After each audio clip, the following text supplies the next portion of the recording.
Olá, meus irmãos, bom dia, que a paz esteja com todos.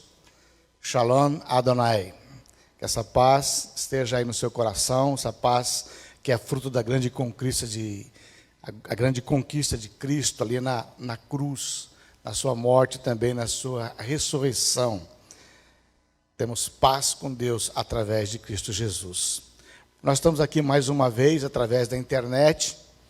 Sabido não temos reuniões presenciais por este período, por recomendações e orientações das autoridades que não permitem os ajuntamentos em função dessa questão que está atingindo, como disse aqui a irmã Deia, o mundo todo, né? Essa questão desse vírus que tem interferido na vida, mas a gente vai se adaptando, e a igreja não é diferente. Lançamos o recurso aqui da internet para fazermos os nossos cultos online, e a Seara tem toda uma programação online para a comunidade e as pessoas também de fora que desejam participar. Por exemplo, toda terça-feira à noite nós temos no Facebook da Seara Church o nosso encontro CDV, que é um estudo a respeito de dons e de vocação do nosso lugar no corpo de Cristo. Então, terça-feira, às 20 horas, ou às 8 horas da noite, a gente está lá no Facebook da Seara. Na quarta-feira, estamos já no nosso quarto encontro sobre escatologia, também às 20 horas, no Face da Seara Church, uma palavra sobre escatologia. Inclusive, a próxima quarta-feira, a gente vai falar da 70ª semana, ou daquilo que a gente considera de grande tribulação. Muito interessante você poder participar. E aos membros da Seara e amigos, nós temos toda quinta-feira, a pastora Silvia nos tem conduzido aí no encontro de oração através do aplicativo o Zoom, né? E sem dizer as lives diárias que estão entrando, pelo menos 2 vezes por semana, e estão disponíveis ali na página do nosso Facebook. Então, a gente está se adaptando a essa realidade, não podemos estar presencialmente juntos, mas as nossas atividades modificaram, não pararam, e você é convidado a participar com a gente. E neste momento, a mensagem da Palavra de Deus essa manhã compete a mim, e eu quero convidar você a abrir a sua Bíblia no segundo livro dos Reis, no capítulo 5. Segundo livro dos Reis, no capítulo 5, e a gente vai ter uma reflexão num texto conhecidíssimo da Palavra de Deus, e eu espero que o Senhor fale conosco. Então, você já teve tempo, você é bom de Bíblia, né? Apesar que os aplicativos hoje, você só clica e já vai abrindo. Mas eu gosto da velha e boa Bíblia de papel, né? Capítulo 5 do segundo livro dos Reis. Naamã é curado de lepra, é o subtítulo dado a esse texto. Diz assim, vamos ler comigo? Acompanhe aí. Naamã, comandante do exército do rei da Síria, era grande homem diante do seu Senhor e de muito conceito, porque por ele o Senhor dera vitória à Síria. Era ele herói da guerra, porém leproso. Saíram tropas da Síria e da terra de Israel levaram uma cativa, uma menina que ficou ao serviço da mulher de Naamã. Disse ela à sua senhora: tomara o meu senhor estivesse diante do profeta que está em Samaria, ele o restauraria da sua lepra. Então foi Naamã e disse ao seu senhor: assim falou a jovem que é da terra de Israel. Respondeu o rei da Síria: vai, anda, enviarei uma carta ao rei de Israel. Ele partiu e levou consigo 10 talentos de prata, 6.000 ciclos de ouro e 10 vestes festivais. Levou também ao rei de Israel a carta que dizia: logo, em chegando a ti esta carta, saberás que eu te enviei Naamã, meu servo, para que o cures de sua lepra. Tendo lido o rei de Israel a carta, rasgou suas vestes e disse: acaso sou Deus com poder de tirar a vida ou dá-la, para que este envie a mim um homem para eu curá-lo de sua lepra? Notai, pois, e vede que procura um pretexto para romper comigo. Ouvindo, porém, Eliseu, homem de Deus, que o rei de Israel rasgara as suas vestes, mandou dizer ao rei: por que rasgaste as tuas vestes? Deixa-o vir a mim e saberás que há profeta em Israel. Veio, pois, Naamã com seus cavalos, seus carros, e parou à porta da casa de Eliseu. Então Eliseu lhe mandou o mensageiro, dizendo: vai, Lava-te 7 vezes no Jordão, e a tua carne será restaurada, e ficarás limpo. Naamã, porém, muito se indignou, e se foi, dizendo: pensava eu que ele sairia ter comigo, por-se-ia de pé, invocaria o nome do Senhor, seu Deus, moveria a mão sobre o lugar da lepra, e restauraria o leproso. Não são, porventura, Abana e Farfar, rio de Damasco, melhores do que essas águas de Israel? Não poderei eu lavar-me nelas e ficar limpo? E voltou-se e foi com indignação. Então se chegaram a ele os seus oficiais e lhe disseram: meu pai, se te houvesse dito o profeta alguma coisa difícil, acaso não a farias? Quanto mais, já que apenas te disse: lava-te e ficarás limpo. Então desceu, mergulhou no Jordão 7 vezes, consoante a palavra do homem de Deus. E a sua carne se tornou como a carne de uma criança e ficou limpo. Voltou ao homem de Deus, e ele e toda a sua comitiva veio, pôs-se diante dele e disse: eis que agora reconheço que em toda a terra não há Deus senão em Israel. Agora, pois, te peço, aceites um presente do teu servo. Porém, ele disse: tão certo como vive o Senhor, em cuja presença estou, não o aceitarei. Estou com ele para que o aceitasse, mas ele recusou. Disse Naamã: se não queres, peço-te que ao teu servo seja dado levar uma carga de terra de 2 mulos, porque nunca mais oferecerá este teu servo holocausto nem sacrifício a outros deuses, senão ao Senhor. Nisto perdoe o Senhor a teu servo, quando o meu Redentor entra na casa de Rimom para ali adorar, quando o meu Senhor entra na casa de Rimom para ali adorar, e ele se encosta na minha mão, e eu também me tenho de encurvar na casa de Rimom, quando assim me prostrar na casa de Rimom, nisto perdoe o Senhor a teu servo. Eliseu lhe disse: vai em paz. Amém. Pai, nós te amamos, e pedimos que a tua palavra fale ao nosso coração, esse texto nos alimente. Quem sabe Deus fale comigo, quem sabe com mais alguém. Em nome de Jesus. Essa palavra muito forte. Sempre quando eu venho aqui eu digo o seguinte: essa palavra é para mim. Se por acaso a carapuça servir para mais alguém, seja bem-vindo ao clube. Mas eu estou pregando para mim nessa manhã, porque toda a palavra de Deus tem que ser de maneira autobiográfica. Ela só tem valor, essa espada de 2 gumes só tem valor se cortar contra mim mesmo. Então não é para ninguém, é para mim.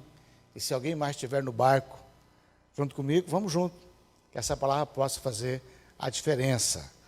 Esse texto maravilhoso, que eu espero não destruí-lo, nem comprometê-lo, porque ele fala por si mesmo.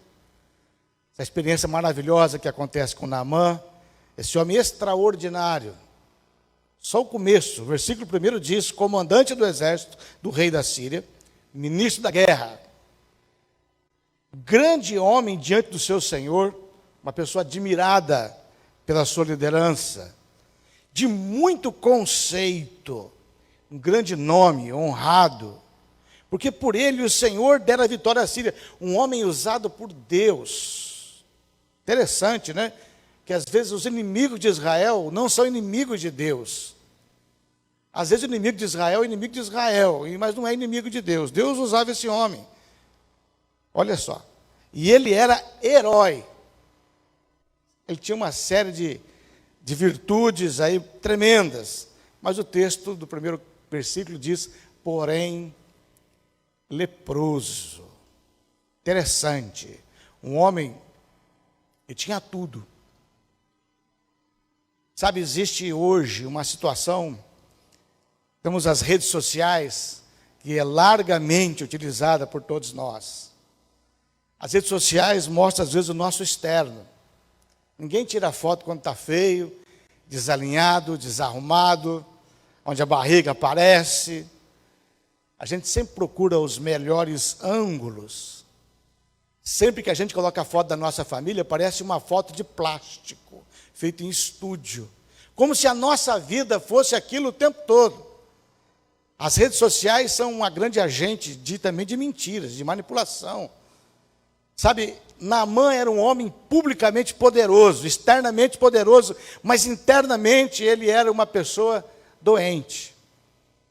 Um homem conquistador, vencedor, general, venceu batalhas, tinha honra, tinha nome, era rico, era influente, era poderoso.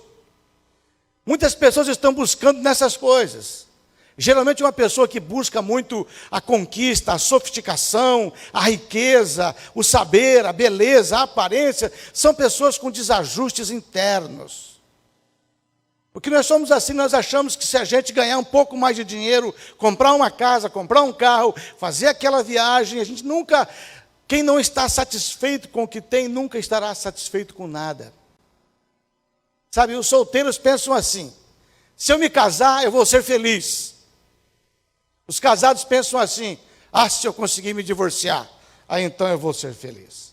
O outro pensa assim: eu vou mudar de país.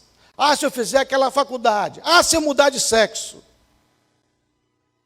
As pessoas ficam buscando na sofisticação, achando que a realização está para fora delas.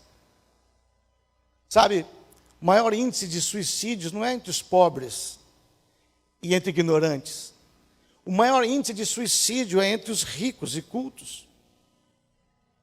O maior índice de depressão, as filas nos consultórios de psiquiatra, de psicólogos, psicanalistas, não são pessoas pobres, são pessoas ricas e cultas. Porque a felicidade não está fora, a felicidade está dentro. E esse homem Naamã tinha muita coisa para fora, mas dentro dele tinha um desajuste, uma lepra. Quantas pessoas estão uma sofisticação externa, mas dentro tem uma lepra. O problema de Naamã é que tinha que voltar para casa. Quando ele chegava em casa, ele tinha que tirar a sua armadura de guerreiro. Ele era um gladiador, um general. Ninguém é general fraquinho. Esse homem passou na frente de muitos outros homens. Ele era um conquistador, melhor preparado fisicamente, emocionalmente, intelectualmente. Um estrategista. Ele superou todos. Mas quando ele chegava na sua casa, ele tinha que tirar a sua armadura. E quando ele tirava a sua armadura, ele tinha dentro dele a lepra. Não podia. A lepra levava o sujeito ao isolamento social, ao isolamento religioso. Ele não podia tocar a sua esposa, ele não podia abraçar os seus filhos. Quando não tinha ninguém diante do espelho e ele tirava a sua roupa, o que ele via não era bonito. Não era a mesma coisa que estava no Instagram, no Facebook. Quando ele ficava sozinho, ele, Deus, e tirava a sua roupa, tinha coisas horrorosas ali dentro. Feliz por fora, infeliz por dentro. Naquela casa não havia abraço, não havia beijo, não havia toque, não havia qualidade. Muitas pessoas ambicionavam ter a posição de Naamã, a vida de Naamã, mas não conhecia na intimidade do seu lar, porque ali era lepra. Não havia qualidade, não havia vida. Isso gerava uma angústia em Naamã, uma sensação de fracasso, de derrota. Eu me lembro de uma história de um milionário chamado Jean-Paul Getty. Um grande milionário, casado, se não me engano, 7 ou 8 vezes. E ele falou assim: eu daria toda a minha fortuna por um casamento feliz. Quantas pessoas ricas se suicidam? Naamã era um cara desses. Quando chegava em casa, ele era um homem talvez que nem gostasse de voltar para casa. Eu conheço pessoas que, se pudesse, passavam o dia inteiro no trabalho, o dia inteiro na faculdade, o dia inteiro na superficialidade das relações externas. Porque na sua casa não tem prazer, na sua casa não tem amor, na sua casa não tem qualidade. Eu conheço pessoas que, se pudesse, trabalhar 18 horas por dia, e eu conheço muita gente que está me ouvindo agora. Não consegue conversar com um filho, tem intimidade com uma filha, não consegue abrir o seu coração. Por quê? Porque a lepra está lá. Naamã era um camarada assim. quando ele tirava a lepra. Ele era um bom general, um grande líder, mas ele não podia ser um bom marido, ele não podia ser um bom pai, ele não podia ser um bom irmão, um bom filho, porque a lepra o impedia. O pecado, a lepra é o estigma do pecado, as coisas feias que estão escondidas dentro de nós. A felicidade não está no externo. Não tem nada de errado você ficar rico, não tem nada de errado de você ser um conquistador. O que tem errado é você achar que isso vai trazer a tua felicidade. Vou mudar de amigo, vou mudar de família, vou mudar de igreja. Os problemas vão com você. Se você não resolver esse negócio, não adianta emagrecer, não adianta fazer cirurgia plástica.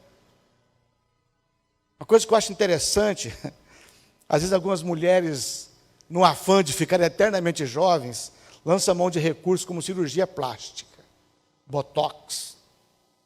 Às vezes você vê artistas lindíssimas, estrelas hollywoodianas, certo, pastor Fernando? Com aquele beiço que parece um sapo, horroroso, esticado. E elas não conseguem perceber que elas são horríveis. Por quê? A realização não está no externo. Se você não é feliz sozinho, se você não é feliz com o que você tem, se você não está contente, não desenvolveu contentamento, não é mudando de casa, não é mudando de igreja, não é mudando de país, não é mudando de sexo, não é mudando de casamento, não é fazendo uma faculdade a mais, não é ganhando $1.000 a mais que você vai ser. Porque isso é uma questão interna.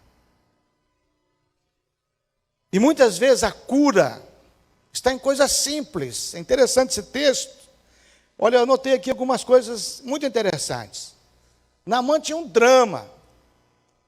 A cura da nossa lepra, a cura da nossa angústia, a cura do nosso desajuste interno. Deus usa coisas muito simples. No caso de Naamã, ele usou uma menina que numa dessas suas guerras, das suas invasões, ele trouxe os despojos e trouxe uma menina escrava da nação de Israel. Essa menina trabalhava na casa dele. E essa menina conhecia Naamã como ninguém conhecia lá fora. E quando ela percebeu que ele era um leproso, ela chamou a sua patroa e falou: olha, se ele tivesse em Israel, lá tem um homem de Deus que ele vai orar. Deus usou uma escrava. Nosso pastor da igreja onde eu me converti, e fiquei lá por mais de 20 anos, fora a Seara, é a única igreja, que é no Brasil, não tem aqui. Ele era um desembargador do Tribunal de Justiça do Paraná, um homem da alta sociedade em Curitiba, mas ele foi evangelizado pela diarista, que era da Assembleia de Deus. Um homem culto, falava vários idiomas, viajava o mundo inteiro, livros escritos, matérias. Um dos desembargadores mais importantes da história do Paraná, foi evangelizado por uma diarista, semi-analfabeta da Assembleia de Deus. Deus usa as coisas simples. Deus usa as coisas simples. Deus usa um povo derrotado. Deus falou que a resposta de Naamã estava em Israel, que era um povo muito mais fraco do que a Síria. A Síria era a grande potência daquele momento. Deus usa um rio lamacento, o Jordão, em vez de usar a Bani Farfar, usa água lamacenta. Deus usa o subordinado de Naamã. Naamã não queria mais ir, ia fugir do profeta, usou seus homens e falaram: olha, Deus usa as coisas simples. O evangelho é simples, a conversão é algo simples, o novo nascimento é simples. Você evitar e ser cuidado da lepra é coisa simples. Um bom dia com amor, um beijo, um abraço, uma capacidade de ouvir o outro, uma solidariedade, um interesse genuíno no próximo. Isso vai trazer cura para o seu coração. A alegria não está em grandes coisas, está num jantar com a sua família, no aconchego do lar, numa conversa apaixonada com sua esposa, num beijo, num abraço, num toque de mão, em ajudar uma pessoa. Essas coisas produzem cura verdadeira para a nossa alma. Não está nas coisas sofisticadas. Quem sabe, um abraço em alguém pode curar uma lepra. E pode curar a tua lepra. Outra coisa que eu percebo nesse texto é que Naamã era um homem disposto. Ele ouviu a sua escrava e ele tomou a decisão, ele foi no rei. O rei, a minha escrava disse que Israel tem cura. O rei falou, ok, eu vou te dar uma carta e eu vou te mandar para o rei de Israel. Tem pessoas que precisam ser curadas, mas não têm disposição de mudar, não têm interesse em tomar uma atitude. Ele foi, e eu fiz um cálculo aqui, meio que irresponsável, mas os recursos que ele levou, o ouro e a prata e as vestes festivais, era algo em torno de 6 milhões de dólares. Ele investiu 6 milhões, estava disposto a investir 6 milhões de dólares na sua cura. E eu tenho certeza que ele já tinha procurado muitos médicos, muitos feiticeiros, muitos sacerdotes, de muitas religiões. Ele era uma pessoa interessada, ele montou o seu exército e foi até Israel. Porque ele era um homem interessado. Ele conseguia operacionalizar o seu desejo. Quantas pessoas querem servir a Deus, querem pregar bem, querem ser homens de Deus, querem ser um marido melhor, mas você não se esforça, não faz nada. Fica no campo dos desejos, da subjetividade. Não tem consistência. Quantas pessoas querem pregar, mas não querem fazer teologia. Quantas pessoas querem liderar, mas não são capazes de ler. Vai ficar no campo dos sonhos. Naamã não, era um homem de ação. Ele foi, tomou uma atitude. Que atitude você tem que tomar para mudar a sua história? Para mudar a sua casa, o seu casamento, o seu ministério, a sua igreja, o seu chamado, os seus negócios. Que atitude você tem que tomar? Saia desse campo. Muito interessante. Ele era um homem disposto. Atitudes. Mas eu vejo também alguns fatores dificultadores de cura. Naamã era um homem orgulhoso. Quando ele chegou na casa do profeta, e o profeta mandou ele lá em Samaria, ele foi com a sua comitiva, seus soldados, seus valentes, seus guerreiros. E o profeta nem se dignou a respondê-lo, mandou um menino, um rapaz, um aprendiz de profeta chamado Geazi, talvez um jovem. Naamã está lá com a sua comitiva e sai um rapazinho, magrelinho lá, e falou, o profeta mandou você mergulhar 7 vezes ali naquele riozinho, naquela poça d'água do Jordão ali, que você vai ser curado. Ele ficou indignado. Ele falou, como assim? Eu sou Naamã, eu sou o ministro da guerra da Síria, nós mandamos em tudo isso daqui. A gente destrói vocês com muita facilidade. Tinha que sair daqui fora, me recebido com pompa. E ele invocaria Deus, e ele colocaria as mãos sobre mim, sobre a lepra, e eu seria curado. Quantas pessoas não são curadas porque são orgulhosas, não querem se submeter, querem a cura, mas não querem a submissão, querem a bênção de Deus, mas não querem o Deus da bênção, querem a prosperidade de Deus, mas não querem o Deus da prosperidade, querem a provisão de Deus, mas não querem o Deus da provisão, orgulhosos, quer santidade, mas não quer se envolver na igreja, quer crescer espiritualmente, mas não quer participar de nada, não tem submissão, porque o coração é orgulhoso. Você acha que Deus tem que fazer como você acha. Naamã colocou Deus numa caixinha e falou, Deus tem que fazer assim como eu quero. Sabe, passamos um Deus à nossa imagem, conforme a nossa semelhança, e fizeram um bezerro de ouro no deserto, e morreram por causa disso. Quanta gente morrendo, porque acha que você pode servir a Deus do jeito que você quer. Servir a Deus é do jeito que Deus quer, não do jeito que você quer. Deus, é o soberano, é o Senhor, é o primeiro, o último, o alfa, o ômega, o Senhor de todas as coisas. Uma vez Jesus falou para Pedro: Pedro, o Filho do Homem vai acontecer isso, vai ser preso, vai ser torturado. E Pedro chamou Jesus e falou: de forma alguma. Jesus falou: para trás de mim, arreda-te, Satanás. Para Pedro. E Pedro tinha a sua concepção de como que tinha que ser a obra de Deus. Quantas pessoas, isso é uma dificuldade para você receber a tua cura. Não congrega, não oferta, não dizima, não se submete, não faz parte de grupo, não lê a Bíblia, não ora. Acha que Deus tem que fazer o quê? Esse é o Deus da teologia da prosperidade. A teologia da prosperidade foi um câncer no Evangelho, destruiu a fé.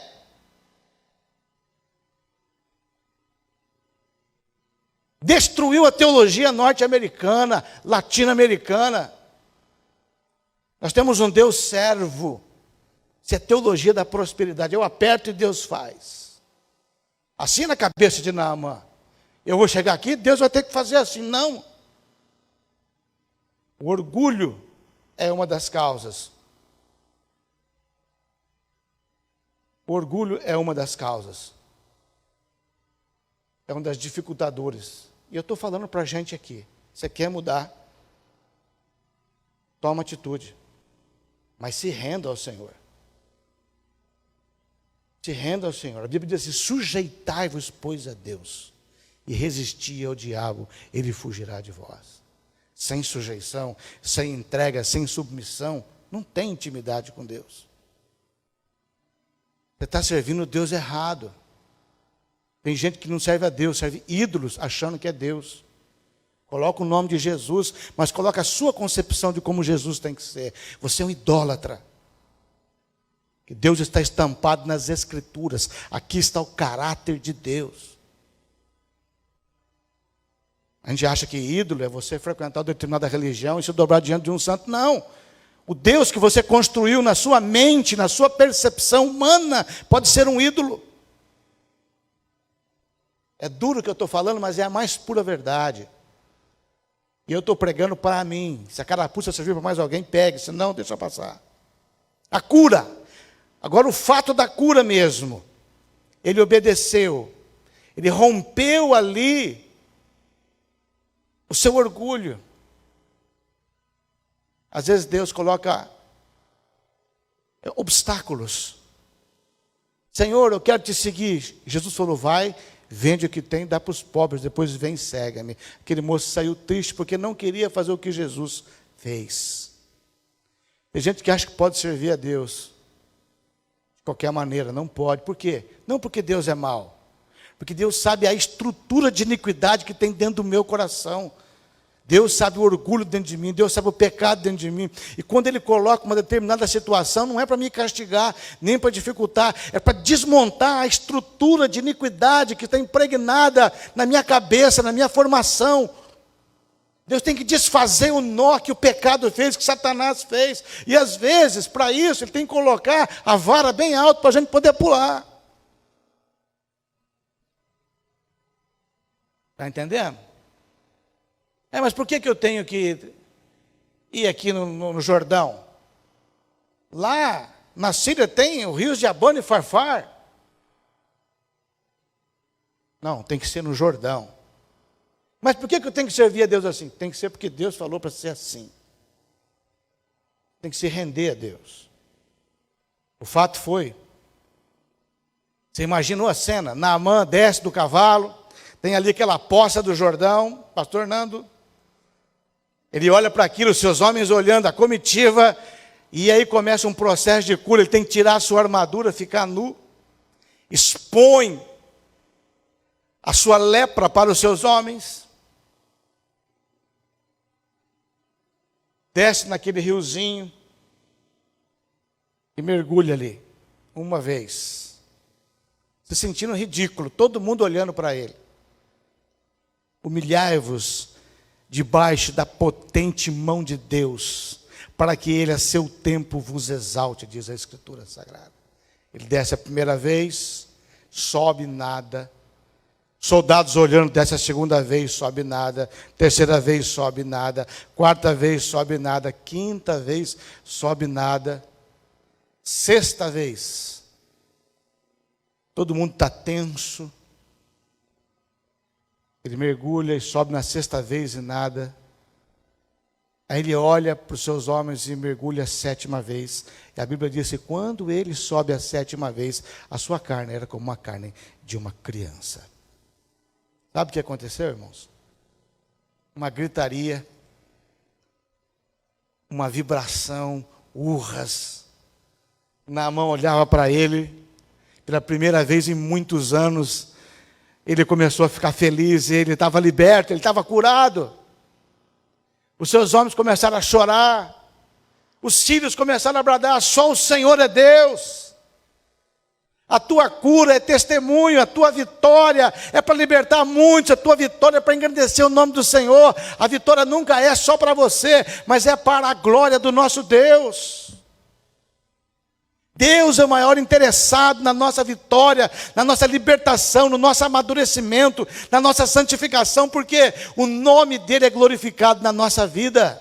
Quando nós vencermos as nossas lepras, vencemos as nossas dificuldades, nossos pecados, nossas iniquidades, o nome do Senhor vai ser exaltado na nossa alegria. Naamã levanta dali outro homem, não tem que esconder mais nada, não tem farda. Ele é verdadeiro, ele olha, ele sorri. Há quanto tempo esse homem não sorria? Há quanto tempo ele não chorava de alegria? Há quanto tempo você não sorri com o teu coração? Há quanto tempo o pecado te humilha? Há quanto tempo no segredo, no secreto, o diabo está te acusando? Isso consome a sua energia, isso inibe a sua potência, isso impede o teu ministério. O diabo vai aprendendo você com culpa, com acusação. Acusação e culpa não vem de Deus. A Bíblia diz que a tristeza de Deus opera arrependimento e mudança. Deus não aprende ninguém na culpa. Você está preso na culpa, é coisa do diabo. O diabo é o pai da psicanálise, culpa é coisa da psicanálise, culpa é coisa freudiana, culpa não é coisa bíblica é arrependimento e perdão e amor e restauração. Culpa não vem de Deus.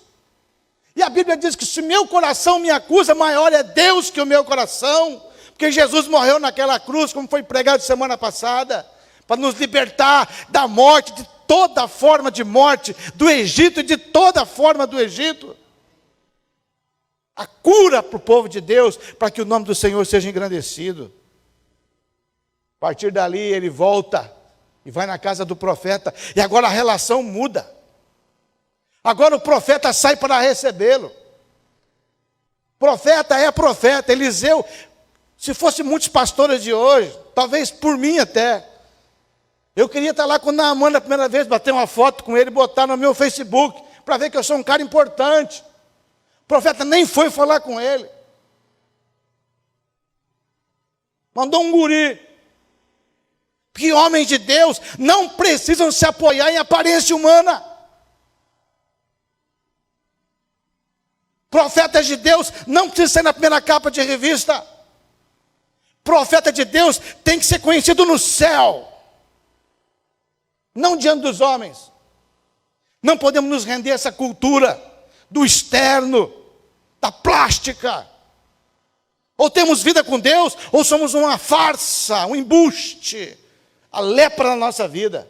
Mas agora mudou. Naamã vem liberto. Naamã vem impactado pelo poder de Deus. O profeta o atende. E eles se conversam. E acontece aqui algumas coisas para a gente concluir. Algumas coisas. Naamã fala para ele: olha, a partir de agora, eu não vou oferecer sacrifício a nenhum Deus, somente ao Senhor. E ele insiste para que o profeta pegue os 6 milhões de dólares. Ó profeta, é um presente.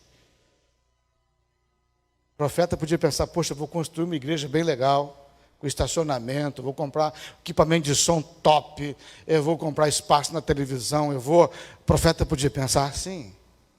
Ele falou, negativo. Porque profetas de Deus comem na mão de Deus, não da mão dos homens. Quando um profeta começa a se vender, Elias, João Batista, profeta de Deus, come na mão de Deus, naquilo que Deus der. Tem muita gente perdendo a sua isenção profética. Estão se vendendo. Pois querem falar grosso, querem gritar na televisão, mas perderam a sua autoridade profética. Por quê? Fica vendendo livro no cartão de crédito, em cheque pré-datado, e aí querem ser profetas. São profetas, mas a sua isenção profética foi perdida, porque se vendeu para ter a riqueza dos homens, em vez de comer gafanhotos e mel silvestres e se vestir de peles, e depender dos corvos. Profeta que se preza, fica na presença de Deus, senão não tem autoridade para falar. Pode ser sacerdote, pode ser outra coisa, menos profeta. O profeta se sujeita ao Senhor. E ele abençoa Naamã. Naamã volta para sua casa. E pela primeira vez em muitos anos, pastor Fernando, Deia, que estão aqui comigo, Josh, João Pedro, pela primeira vez em muitos anos, Naamã quer voltar para casa. De muitos anos, Naamã sobe no seu cavalo e fala, rapaz, eu quero voltar para casa. Ele estava acostumado a voltar com despojos, com conquistas, com riquezas, com gado, com escravos, com ouro. Mas agora ele volta com a maior conquista de todas, a sua cura, a sua libertação.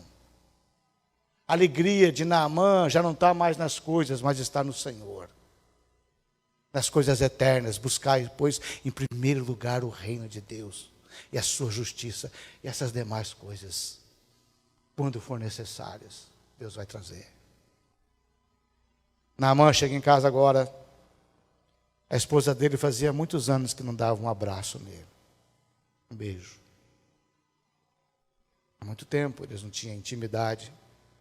O filho dele, o pai dele, a mãe, os irmãos não podiam tocá-lo. Mas agora Naamã volta, pleno, liberto, com a maior conquista de todas. É o que Deus quer de nós: liberdade, transformação. A Bíblia diz que aquele que começou a boa obra é fiel para completá-la até o dia do Senhor.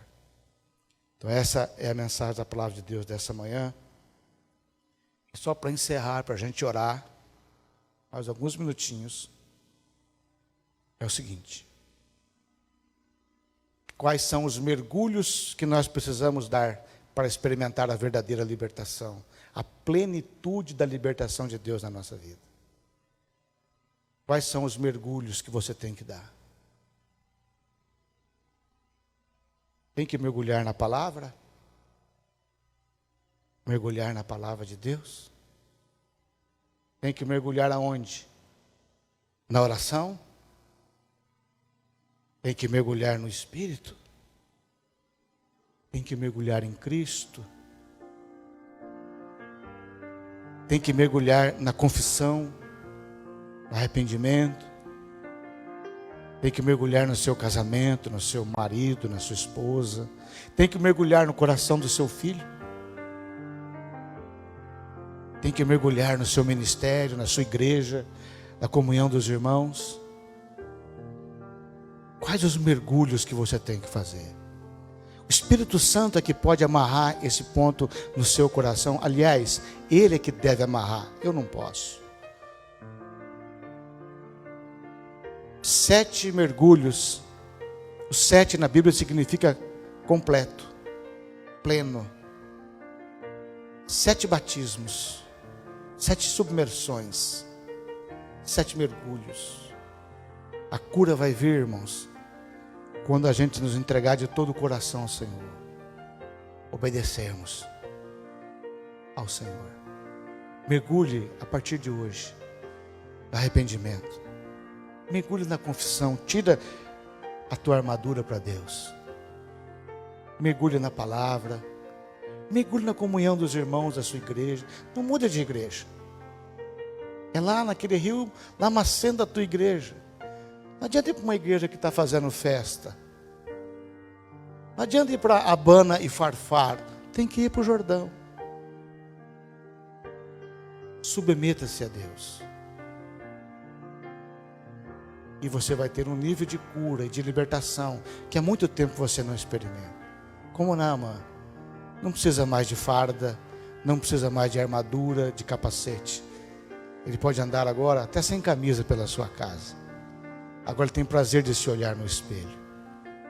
Ele tem prazer em abraçar a sua família. É isso que Jesus quer fazer conosco. Nessa manhã, quero convidar você que precisa mergulhar. Você sabe do que eu estou falando. Tem áreas escondidas na sua vida que você está lidando há muito tempo. Rancores, angústias, iniquidades, vícios. Deus tem uma libertação para você, para que o nome dele seja engrandecido na sua vida. Deus viajou de Israel para a Síria.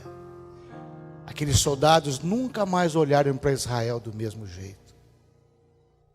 E as pessoas, quando virem a tua libertação, as pessoas vão glorificar ao Deus. Ore comigo agora.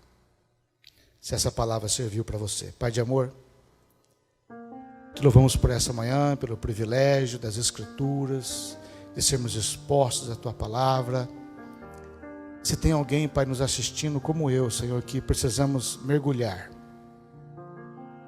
Estamos cansados, Pai, de ficar disfarçando, de ficar escondendo. Senhor, disfarçar consome muita energia, desgasta muito. É tão frustrante, Senhor. Tão frustrante. Tem um versículo largamente usado, às vezes de maneira errada, mas que agora se cabe. Que é: conhecereis a verdade. E a verdade é Cristo. Eu sou o caminho, a verdade e a vida. Conhecereis a verdade, Cristo. E Cristo, a verdade, vos libertará. Tem irmãos aqui que precisam mergulhar na Bíblia, irmãos que precisam mergulhar dentro de si mesmos, na oração, no Espírito, na santidade. Que a gente possa se arrepender, Senhor, para experimentarmos, Pai, a tua purificação. Alcança, Pai, cada irmão, cada irmã que tiver contato com essa mensagem. Que o teu nome seja engrandecido, Pai. É minha oração. Em nome de Jesus. Amém. Amém, queridos. Deus abençoe a sua vida. Essa mensagem estará disponível ali no Facebook da Seara. Também no meu canal pessoal do YouTube, Pastor Gilson Siqueira. Você tenha uma excelente semana em nome de Jesus. Vou fazer a oração final. Pai, abençoa o teu povo. Senhor, em nome de Jesus, nos levantamos para orar também contra esse vírus, contra esse momento, mundo afora. Em nome de Jesus, quebra o poder dessa obra, Senhor. Traz saúde, não só saúde física, mas acima de tudo, Pai, saúde espiritual para o planeta, para as nações. Em especial aqui para os Estados Unidos e para o Brasil, Senhor. Nos cobre da tua potente mão. E nos concede uma semana, Pai, transformadora para a tua glória, em nome de Jesus. Amém e amém. Deus abençoe. Terça-feira, 20 horas, CDV, Facebook Seara. Vamos lá. Tchau.